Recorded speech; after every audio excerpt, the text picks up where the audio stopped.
시작할게요. 다시 할렐루야. 네, 3일 동안 잘 지내셨습니까?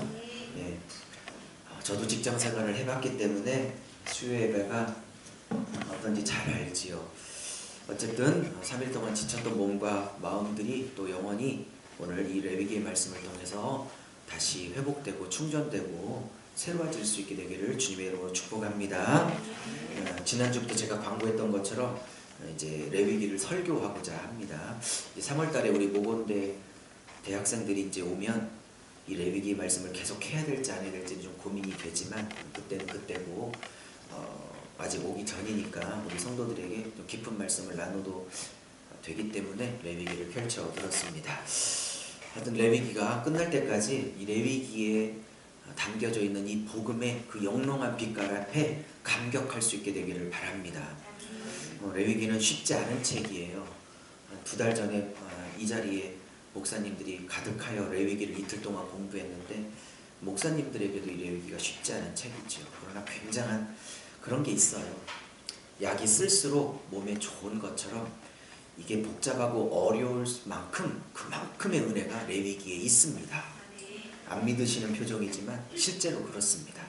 자, 그래서 오늘부터 레위기를 이제 몇 달간 핵심만 딱 뽑아서 같이 말씀을 나누고자 합니다. 그 은혜 시간이 되시기를 바랍니다.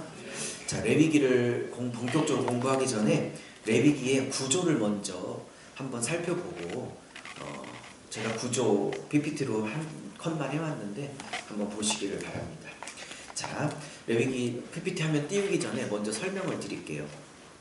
이 레위기는 모세 오경 중에 5권 중에 가운데에 있는 겁니다. 그 가운데에 있는 세 번째 책이 바로 레위기입니다. 구조로 보면 저는 이렇게 구조를 보는 걸 좋아하는데 이게 구조신학이라고 그러는 건데 이 5권, 모세가 썼던 이 5권의 그 가운데 권이 레위기예요. 그래서 창세기와 신명기가 A와 A-로 맞물리는 거고 이 수예배 때도 좀 노트를 갖고 오셔서 좀 적으십시오. 수예배 때도 적으며 들으세요. A와 A-는 창세기와 신명기입니다. 그러니까 창세기가 서론이라면 신명기가 결론이에요. 그 다음에 B와 B-는 출애굽기와 민수기가 B와 B-입니다. 왜냐하면 출애굽기도 광야 사건이고 민수기도 광야 사건입니다. 물론 출애굽기는 출애굽 1세대에게 썼던 책이고 민수기는 출애굽기 2세대에 썼던 책이지만 내용은 같아요. 어떤 내용이냐? 출애굽한 1세대든 출애굽한 2세대든 가나안 땅을 들어가기 위하여 준비시키는 것이 출애굽기와 민수기입니다. 그래서 B와 B-입니다. 그리고 그 내용도 그 장소도 광야 훈련입니다. 그리고 그 가운데에 레위기가 있습니다. 몇 달 동안 공부할 레위기가요. 이거를 프린트해서 드릴까 말까 고민을 했었는데 일단 적어보시죠. 네. 자, 그래서 레위기는 거룩을 다루고 있는 책입니다. 이스라엘 백성들은 그 자손을 낳으면 5살 때쯤부터 이 토라, 즉 모세 오경을 가리키기 시작해요. 그리고 13세가 되면 성인식을 치를 때에 이 모세 오경을 다 외워야만 그들은 성인이 되는 의식을 치릅니다. 근데 이 이스라엘 백성이 자기 자식들에게 제일 먼저 외우라고 하는 것, 그리고 제일 먼저 읽으라고 하는 책, 제일 먼저 가르치는 책이 의외로 창세기가 아니라 레위기입니다. 즉 레위기는 하나님 앞에 예배하는 책입니다. 레위기는 하나님 앞에 경배를 드리는 책입니다. 그래서 창세기부터 그들을 교육할 것 같지만 실제로 5살 때부터 레위기부터 시작한다는 것은 뭐냐? 하나님의 자녀들의 근본적인 목적은 뭐냐?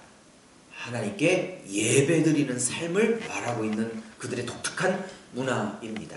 자, 레위기는 언제 쓰여졌는지 배경부터 설명을 좀 드릴게요. 출애굽기 12장에 어린 양의 피를 문설주와 임방의 발음으로 이제 출애굽이 시작됩니다. 그리고 이제 본격적 출애굽은 출애굽기 14장에 홍해를 건너므로 이제 출애굽을 본격적으로 하게 되지요. 그래서 12장, 13장, 14장에 시작됐던 출애굽이 이제 출애굽이 되면 이제 광야에 와서 그들이 성막을 짓고 율법을 받게 됩니다. 그래서 출애굽기가 40장까지 되어져 있는데 출애굽기 40장에 성막이 완공이 되지요. 이 성막 완공이 정확하게 언제냐면 이스라엘 백성이 홍해를 건넌 지 딱 1년 되는 날입니다. 365일째가 성막이 완성되는 날입니다. 그래서 출애굽기 40장은 출애굽한 지 딱 1년이 되는 날입니다. 그러면 366일째 바로 광야로 출발했느냐? 그게 아니에요. 잘 들어보세요. 출애굽기 40장, 즉 365일 되는 날 성막이 완공됐고 실제 그들이 광야로 행진하는 건 50일 후입니다. 그러면 이 50일 동안 두 가지 사건이 있던 것입니다. 첫째, 뭐냐? 그러니까 성막을 완공하고 난 다음 2년 첫 달 첫 해부터 30일 동안 하나님이 성막에서 드려질 제사법을 가리키는 게 바로 이 레위기 법전입니다. 그래서 레위기는 출애굽하고 1년 동안 성막을 짓고 1년 만에 성막이 완성되자 주님이 2년 첫째 달 첫 1일부터 30일 동안 레위기법을 모세에게 가리킨 건데 이 레위기는 그 30일 동안 모세가 하나님께 받고 이 글로 쓰게 된 것입니다.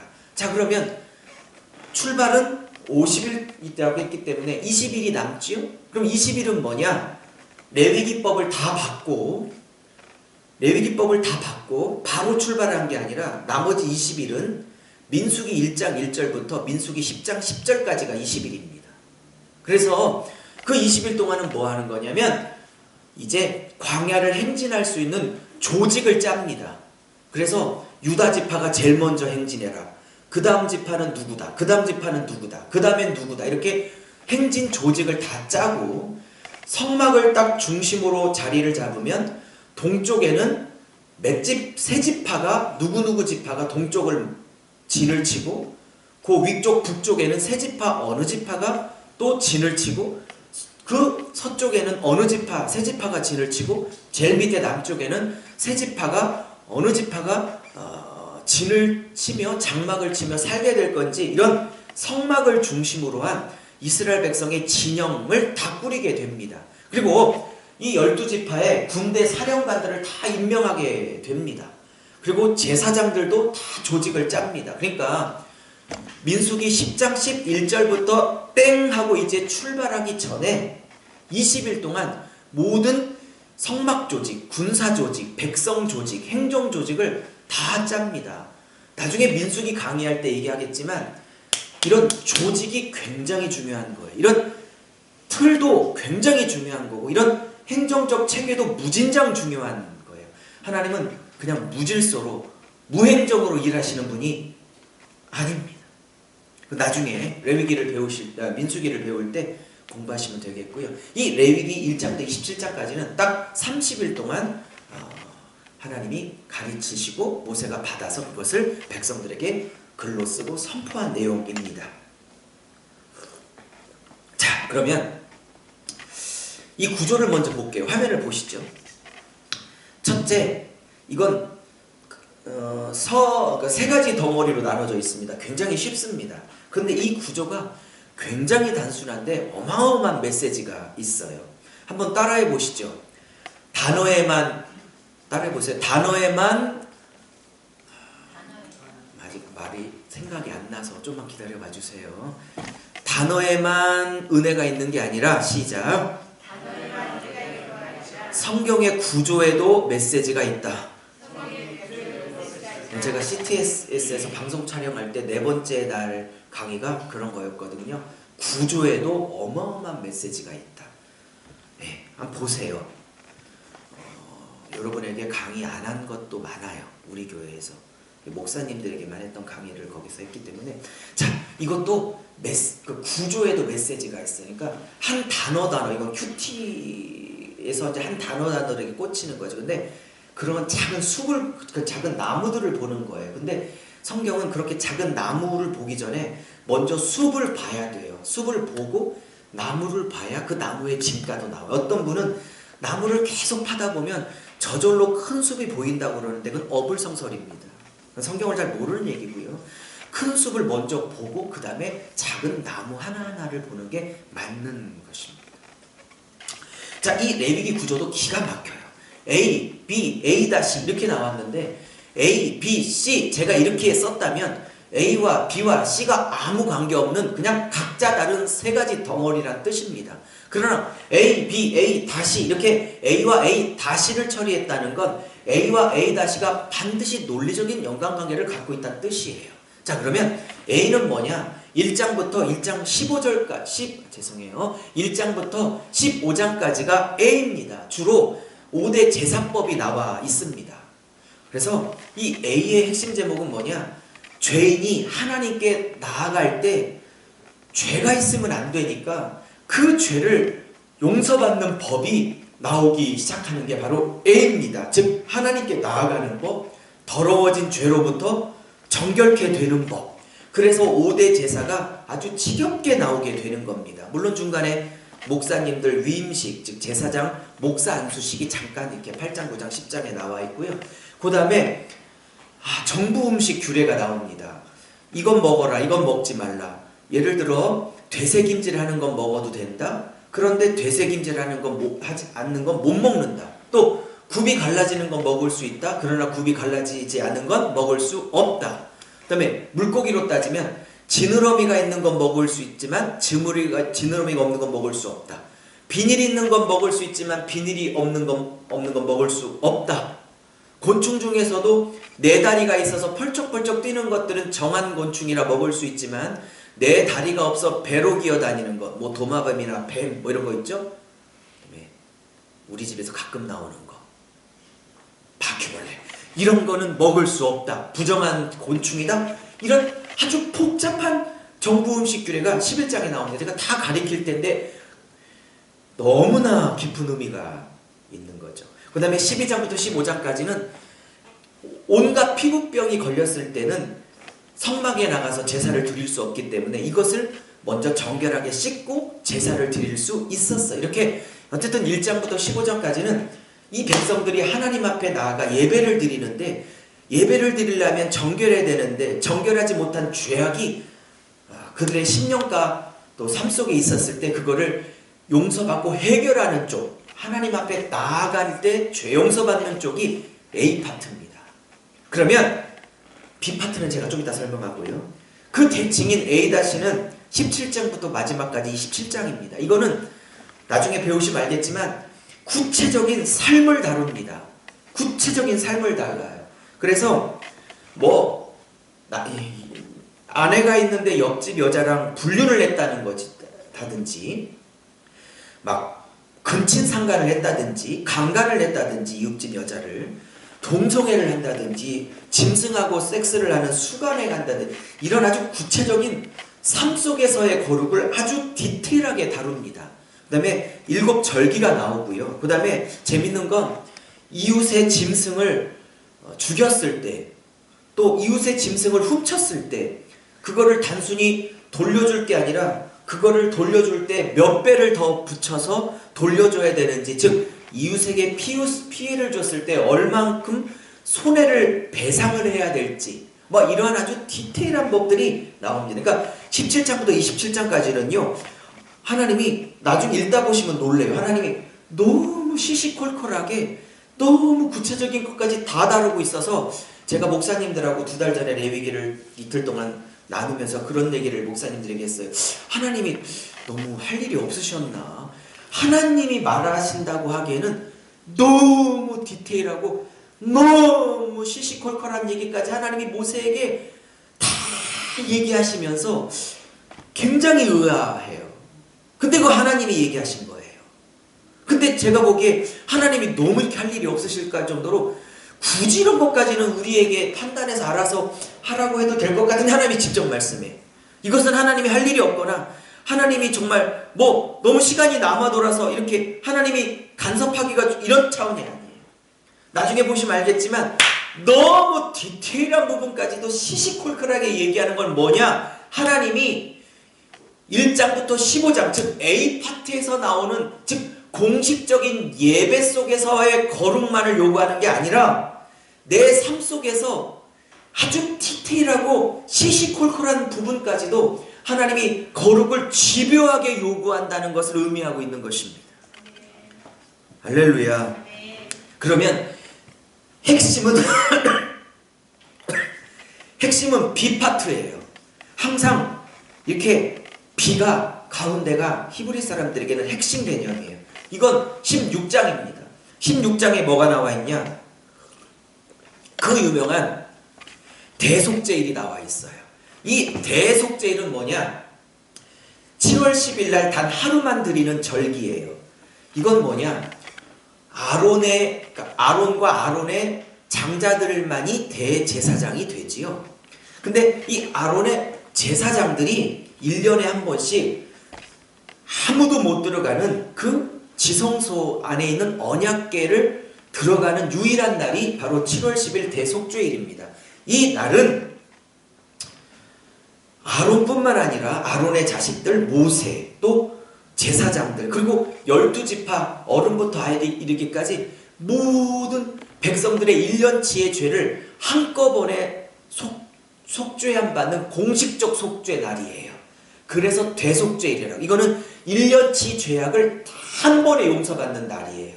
그래서 아무도 못 들어가고 어느 날도 못 들어가는 그 지성소를 아론만, 즉 아론의 장자들 대제사장들만 유일하게 들어갈 수 있었던 그 정해진 날이 바로 대속죄일입니다.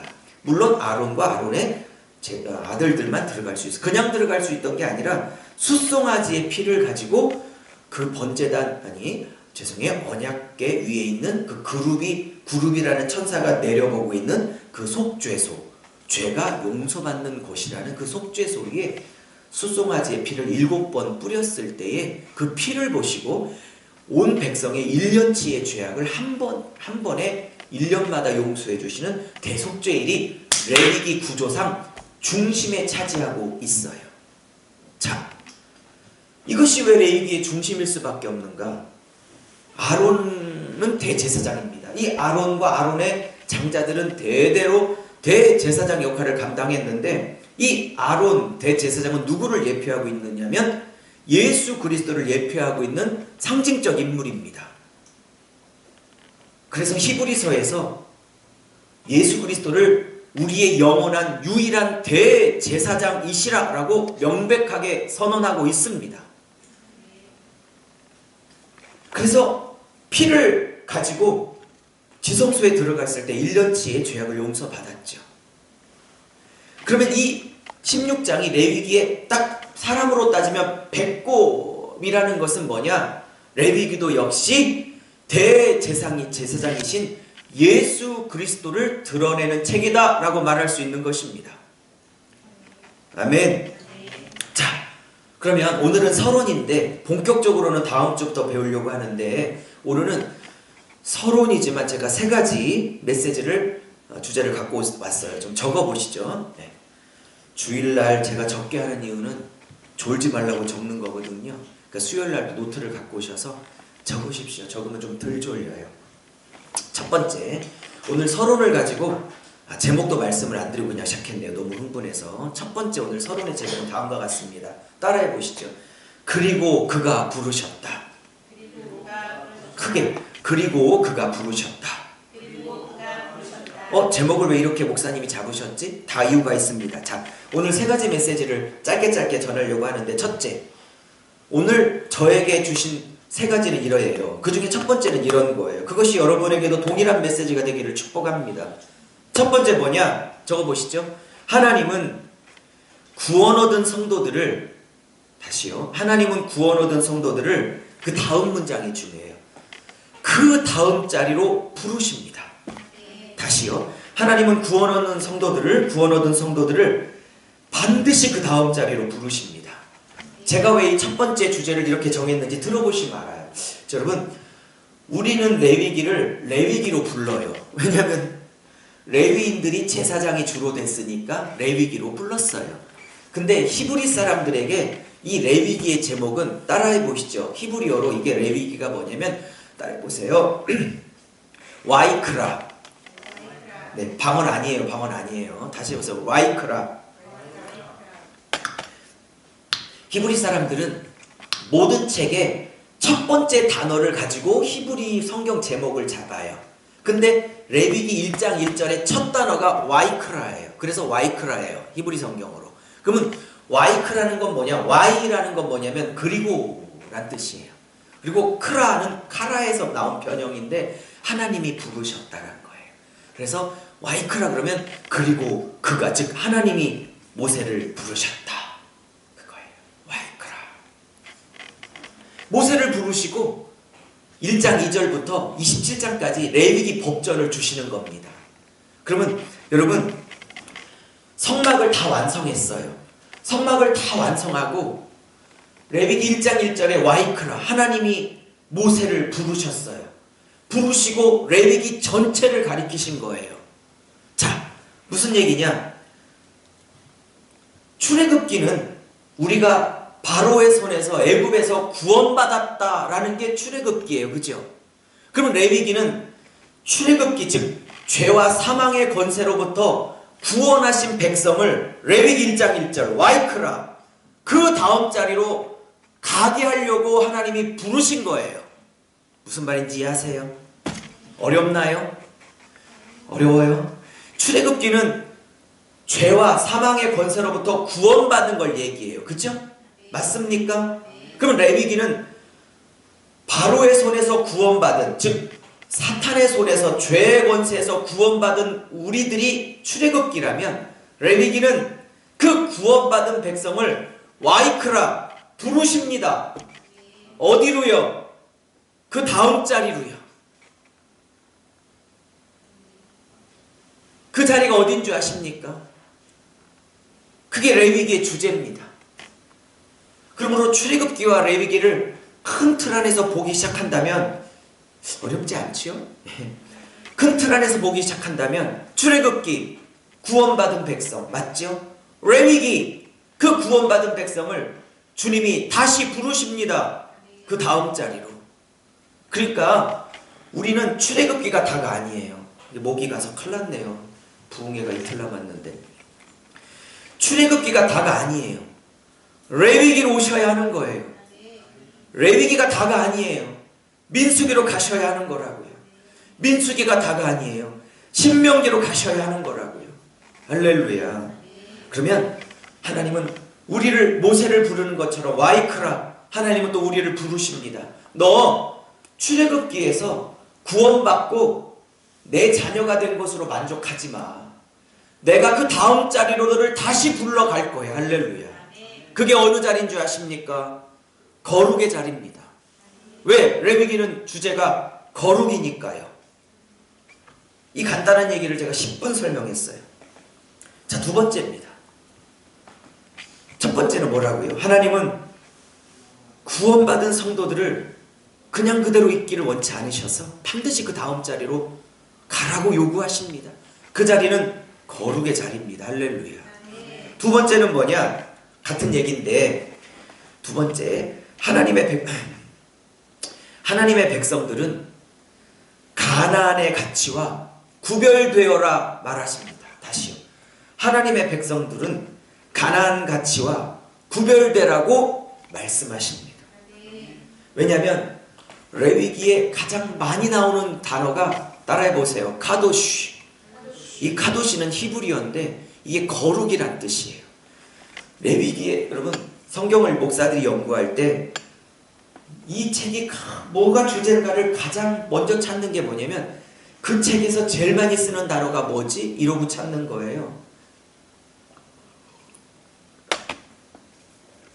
한국말 말고요. 히브리 원문으로 보면 레위기에서 제일 많이 나오는 단어가 152번인데 그게 카도시예요. 152번이나 나오고 있어요. 그리고 레위기 곳곳에 계속 반복되는 주님의 문장이 있는데 내가 거룩하니 너희도 거룩하라. 내가 거룩하니 너희도 거룩하라. 제 기억이 맞다면 4번인가 5번인가 이렇게 나와요. 4번 정도 나오는 것 같아요. 레위기의 주제는 거룩입니다. 여러분, 카도시 거룩이 152번이나 나오는데 왜 거룩을 요구하시냐? 다음 몇 가지 이유가 있어요. 자, 카도시라는 건 적어보시죠. 카도시라는 건 3가지 뜻을 갖고 있어요. 이 거룩은요, 여러분 거룩 생각하면요, 이렇게 넥타이 메고 거룩한 척 그러고 이런 게 거룩이 아니에요. 거룩은요, 히브리어에서 말하는 거룩은요, 이렇게 겉으로 폼재고 이런 거 아니에요. 히브리어에서 말하는 카도시 거룩은요, 아주 명백한 단어입니다. 첫째, 3가지 뜻이 있어요. 첫째, 철저하게 구별되라는 겁니다. 분리, 구별, 물론 같은 단어인데 구별되라, 분리해라. 그러니 너희들은 가나안 땅에 들어가면 그 땅의 백성들의 가치관과 섞여 살지 말고 그들의 가치관과 철저하게 구별되고 분리되거라. 할렐루야. 그게 거룩, 그러니까 거룩 카도시의 첫 번째 의미입니다. 여러분, 거룩은 폼재고 이런 게 아니에요. 철저하게 분리되는 거예요. 그래서 세상 가치와 가나안 가치와 분리되어야 되는 거예요. 예를 들어 돈을 벌어도 돈을 벌어야 될 목적과 이유와 동기가 분명히 세상 사람들이 돈 벌려고 하는 이유와 달라야 하는 거예요. 자녀를 키워도 자녀를 훌륭하게 키우고 싶은 목적과 동기와 그 근본 이유가 근본적으로 달라야 하는 거예요. 삶을 살아가는 방식도 근본적으로 달라야 하는 거예요. 그래서 이 카도시의 첫 번째 목적은 기본적으로 근본적으로 세상 가치와 분리되고 구별되라 하는 겁니다. 자, 2번째가 있어요. 이 카도시의 2번째 의미는 뭐냐면 이것보다 더 중요해요. 단순히 세상과 분리되고 단순히 세상과 구별되는 것으로 카도시는 만족하지 않아요. 하나님은 2번째 카도시의 단계를 요구하는데 너희 구별됐냐? 너 분리했냐? 그걸로 만족하지 말고 한 단계 더 나아오라는 거예요. 뭐냐면 적극적으로 내게 드려져야 한다가 카도시의 2번째 의미예요. 내게 드려져야 한다. 내게 드려져야 한다.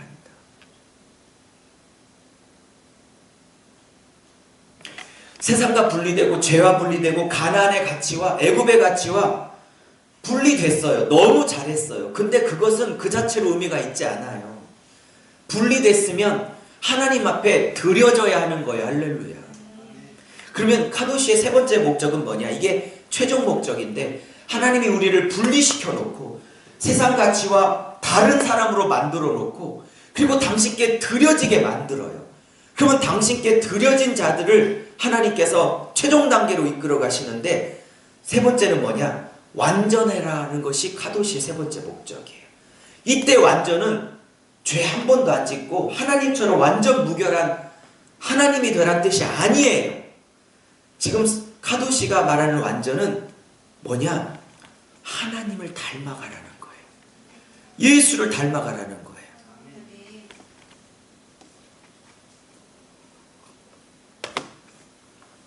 자, 이런 카도시의 3가지 개념을 듣고 보니까 왜 11장에 먹어야 될 정결한 짐승, 먹으면 안 되는 부정한 짐승 나눴는지 아시겠죠? 왜 피부가 문둥병에 걸렸거나 종기에 걸렸을 때 그거를 정결하게 씻고 주님 앞에 나와야 하는지, 그러니까 주님이 A파트 1장부터 15장까지 계속 죄로부터 우리들을 계속 분리해내고 있는 것을 아시겠죠? 왜 그럴까요? 나에게 드려지라는 거예요. 그리고 나를 닮아가는 완전으로 나오라는 거예요. 할렐루야. 여러분, 말씀을 거의 마무리할 겁니다. 거룩의 목적은 뭘까요? 우리가 왜 세상과 분리되고 우리가 왜 주님 앞에 드려지고 그리고 주님 닮아가야 되는 완전한 자리로 왜 자꾸 나가야 될까요? 이게 더 중요해요. 이걸 지식으로 배우는 게 중요한 게 아니고요. 이 거룩을 우리의 삶 속에 이루어 가야 되는 최종 목적은 뭘까요? 왜 거룩해야 될까요? 왜 분리돼야 될까요? 왜 하나님 앞에 드려지고 왜 그분을 닮아가야 할까요? 왜 자꾸 거룩이란 단어를 152번이나 쓰고 내가 거룩하니 너희도 거룩해라 자꾸 얘기하실까요? 그 목적은 하나예요. 나와 교제하고 나와 사귀자는 거예요. 할렐루야. 나와 교제하고 나와 사귀자는 거예요. 사랑하는 여러분, 사귀려면요 수준이 같아야 돼요. 제가 사모하고 연애할 때 참 사귀기 어려웠어요. 나이도 13년 차이지 결정적인 차이는 눈높이가 안 맞아. 나보다 몇 센치가 더 커요. 제가 구두 신고 오지 말라고. 저는 높은 구두 신고. 왜? 우스갯소리였지만 여러분,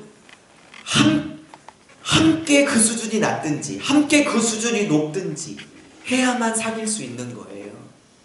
하나님이 우리에게 거룩하라고 요구하신 건 당신과 사귐과 교제를 위해서 거룩하라고 하신 것입니다. 할렐루야. 그래서 레위기 막 앞으로 배우게 되면 막 굉장히 복잡한데 그 복잡한 그 거룩의 절차들을 계속 요구하는 것 딱 하나예요. 철저하게 죄와 분리되고 구별되고 나에게 인생이 드려진 자와 나는 깊은 마음을 나누고 싶다라는 거예요. 그래서 거룩 자체가 목적이 아니에요, 여러분. 거룩의 목적은 거룩하신 주님과 사귀고 교제를 나누고 마음을 나누고 싶은 그 자리에 부르고 싶은 거지, 거룩 그 자체가 목적이 아니란 사실을 기억해야 돼요. 그분이 거룩하시기에 우리도 거룩해야 하는 거예요. 왜? 죄가 있는 상태에선 그분과 교제가 불가능하기 때문에 그래야 하는 거예요. 우리가 예수의 피로 원죄에서 구원받았지만 우리가 일상 속에서 짓는 좌범죄를 날마다 예수의 피로 회개하고 고백하고 죄 용서를, 죄 씻음을 받아야 될 이유가 뭔지 아십니까? 죄가 있는 이상 하나님과의 깊은 교제와 깊은 사귐이 불가능하기 때문에 그렇습니다. 그러므로 예언기가 말하는 핵심 주제는 거룩인데 단어적으로는 거룩이 제일 많이 나오지만 이 거룩 자체가 목표가 아니라는 사실.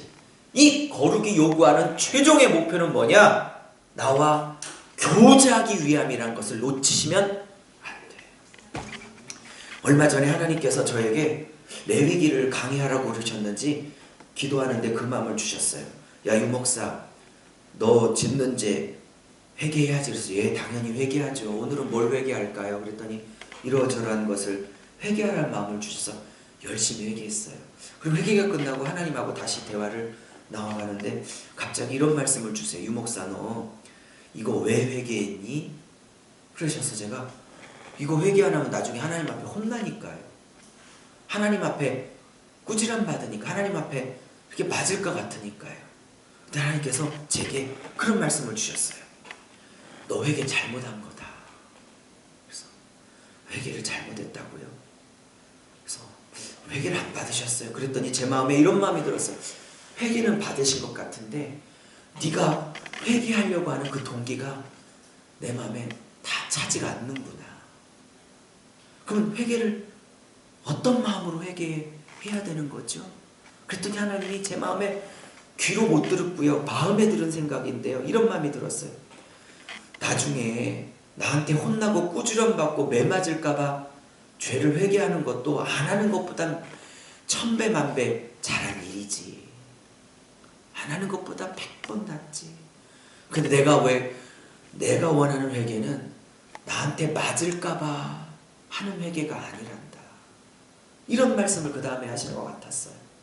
야, 죄가 네 마음에 있는 순간 너와 나는 그 순간에 연결이 끊어져. 네가 죄악을 품고 있는 그 순간 나와 너는 이렇게 구원이 취소되지는 않겠으나 나의 임재가 보류가 돼. 나의 마음이 너에게 흘러가는 일이 중단이 돼. 너와 내 사이에 죄가 껴있는 이상 이 교제가 그 순간 계속 단절돼. 그러면서 그 다음 말씀을 제 마음에 주시는데, 내 아들 예수가 십자가에서 그렇게 고통스러워했던 진짜 이유가 육신의 고통인 줄 알았니? 그러면서 그 다음 말씀을 제 마음에 주시는데, 제가 잘 들은 건지 못 들은 건지 모르겠어요. 내 아들 예수가 그렇게 십자가에서 그렇게 못 견뎠던 이유는 뭐냐? 십자가를 지는 그 순간에는 아버지와 아들로서 만나는 게 아니라 온 세상 사람들의 죄악을 다 짊어진 죄인의 대표로서 나를 만나기에, 그때는 그가 나와의 교감, 아버지와 아들과의 교감이 끊어진 채로 6시간 그 십자가에서 매달려야 하는 것이다.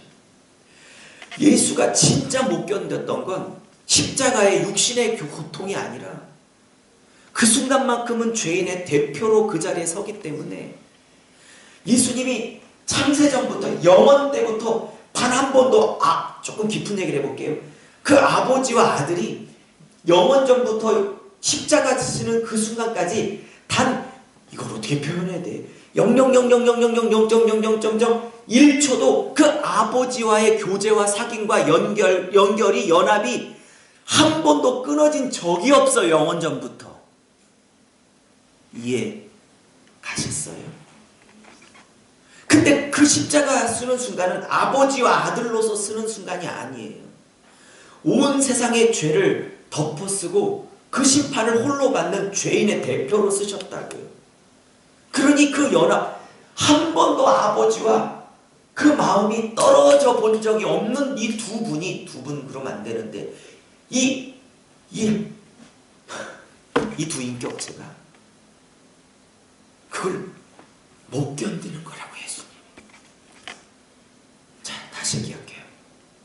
그럼 하나님이, 제가 기도하는데 매 맞을까봐 회개하는 회개보다 이제 이런 회개를 했으면 좋겠다.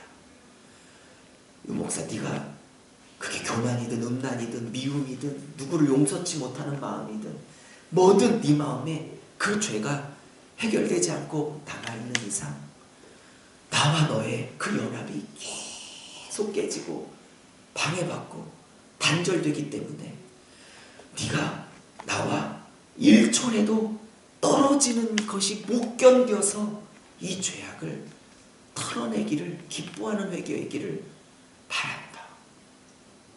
전달된 거죠? 제가 하고 싶은 말이 전달됐습니까? 여러분은 무슨 마음으로 회개를 하고 있습니까? 회개 안 하면 주님이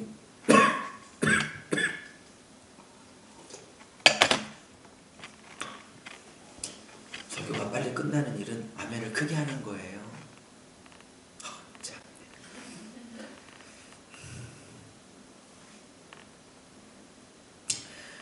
무슨 마음으로 회개합니까? 혼날까봐? 맞을까봐? 저도 그렇게 했어요. 근데 주님이 이제 다른 마음으로 회개했으면 좋겠다고. 그것이 나와 0.001초라도 끊어지는 시간이 존재하지 않고 싶어서, 주님의 임재가 0.001초라도 보류되는 일들이 너무 싫어서, 주님과 영원토록 연합하는 그 사모함이 방해받지 싫어서 했으면 좋겠다고. 그러니까 회개하고자 하는 차원이 달라지기 시작하더라고요. 말씀을 마무리합니다. 세 번째입니다. 세 번째, 이 서론의 세 번째 적어보시죠. 내가 죽어서 누군가를 살리는 삶은 예수의 삶입니다. 다시, 내가 죽어서 누군가를 살리는 삶은 예수의 삶입니다. 자, 본격적인 5대 제사는 다음 주부터 번제, 소제, 화목제, 속죄제, 속건제 다 배울 거예요. 자, 마지막 메시지를 전하고 끝낼게요. 어쨌든 소제, 두 번째 나오는 소제는 곡식가루, 밀가루로 드리는 제사니까 짐승이 동원되지 않아요. 그러나 나머지 네 제사는 다 짐승이 죽어나가는 제사입니다. 이 희생짐승은 주인의 죄를 다 덮어쓰고 번제단에 다 태워져서 죽어갑니다.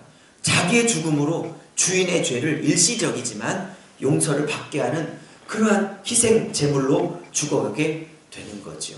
사랑하는 여러분, 이 5대 제사, 특별히 4대 제사에서 주인의 죄를 대신 지고 죽어갔던 그 소나 양과 염소나 비둘기는 신약시대 때 우리를 대신해서 죽어주실 예수 그리스도를 상징하기도 합니다. 할렐루야. 그건 당연한 것입니다. 그러나 메시지는 거기에서 끝나지 않습니다. 주님은 분명히 로마서를 통해서, 사도 바울을 통해서 분명히 말합니다. 너희들은 너희의 몸을 하나님이 기뻐하시는 산 제사로 드리라 할 때 이게 바로 성막 5제사의 개념을 끌고 들어오고 있는 것입니다.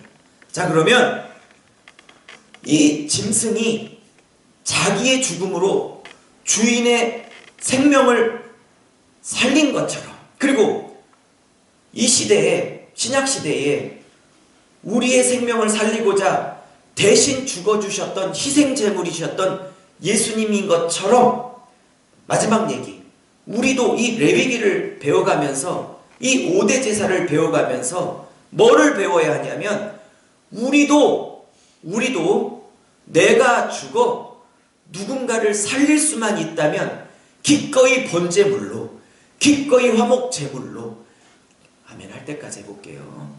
기꺼이 속죄 제물로, 여기가 대전이죠. 여기가 속건 제물로, 내가, 그러니까 이걸 배우면서 구약시대 때 짐승이 죽어 그 주인 살렸대. 그리고 이 짐승은 예수님을 상징한대. 그러고 레위기를 끝나는 건 아무 의미가 없습니다. 그런 것처럼 나도 예수님처럼 번제물로, 화목제물로, 속죄제물로, 속건제물 다 배우실 거예요. 그 제물로 드려져 내가 죽어 남편을 살릴 수만 있다면 기꺼이 이 남편을 위해서 내 인생 하나 죽어 남편 살리겠다고 해야 하는 것이고, 갑자기 남편 얘기가 나오는 건 이유가 있겠죠. 그냥 나오지 않겠죠. 하나님이 하실 말씀이 있으니까 얘기가 나오겠죠. 여기 계신 분 중에 그냥 그런 생각이 들어. 강대상에서 왜 그런지 나도 몰라요. 내가 죽어 시부모를 살릴 수 있다면 죽겠다고, 내가 죽어 내 자식을 살릴 수 있다면 죽겠다고, 목사는 내가 죽어 그 양떼들을 살릴 수 있으면 죽겠다고. 그 자세가 안 나오면 레위기를 아무리 지식으로 쌓고 쌓아야 레위기 박사가 돼서 교수가 된다 할지라도 레위기의 레자도 못 배운 것입니다. 말씀을 마무리합니다. 사랑하는 여러분, 저와 여러분이 몇 달 동안 레위기를 공부하면서 지식으로만, 지식적 만족으로만 이것을 가지 않고 짐승들이 그랬던 것처럼, 아니 예수님이 그랬던 것처럼, 그리고 우리들도 제물로 죽어, 이 제물은 결국 자기가 죽어 남을 살리는 거니까, 내가 죽어 남을 살릴 수만 있다면 그 남이 남편이든 자식이든 교회 성도든 양떼든 시부모든 친정부모든 누구든 직장 상사든 누구든 내가 죽어 남을 살릴 수만 있다면 주여 나를 제물로 번제단 위에 태우시옵소서. 그래서 다른 자를 살리시옵소서. 할 수 있는 여러분과 제가 되기를 주님의 이름으로 축복합니다. 기도합니다. 하나님, 몇 달 동안 레위기를 공부하면서 지식으로 쌓지 않게 하시고, 이 제물이 죽어 주인을 살렸고 예수가 죽어 우리를 살렸듯 이 레위기가 그걸 요구하고 있사오니, 이 레위기를 통해서 우리가 제물로 죽어지게 하시고 우리를 통해 남들이 살아나는 통로로 주님 사용하여 주시기를 바랍니다. 레위기의 영성이 임할지어다. 예수의 이름으로 축복하며 기도 올려 싸움나이다. 아멘.